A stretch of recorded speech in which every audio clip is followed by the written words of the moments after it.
Now. Just know I'm neither right nor wrong. Let's get right into it. When it comes to cloning and MK Ultra, let's start with cloning. If you haven't heard anything about, let's say one example, Clonaid, you can look that up on Google. There are such things as clones, but of course, if you are not open-minded, you will not know of their existence. If you were to see a show like this, they are going to tell you through comedians or by jokes, telling you that clones exist. So for example, let's say Kevin Hart has 4 clones, right? Kevin Hart is going to see, they're going to tell him, first of all, hey, we're going to give you 4 clones. One clone is probably going to go to this movie shoot that you got at 2 o'clock.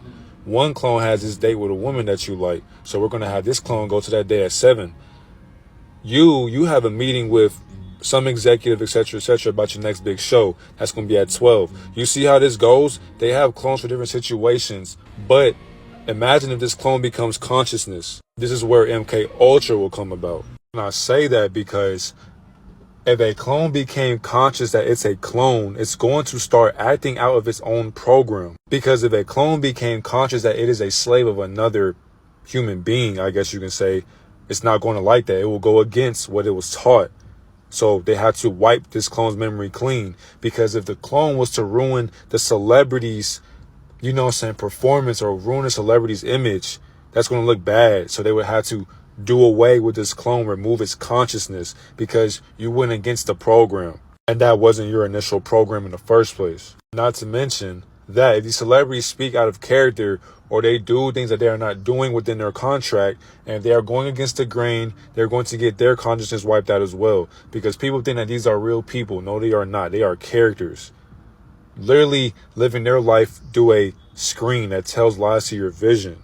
Even in person, people think that's the real person or celebrity up there, but it's not. You don't know what they do behind closed doors. It's always going to be spiritual warfare. There are always going to be people who are good in the industry and bad in the industry. But just know witchcraft and all this other spelling goes on to keep us at a low frequency. And don't forget, no matter how creative you are still going to be a slave and a puppet. You just sold yourself to being at a high status now. You are famous for being a slave, basically.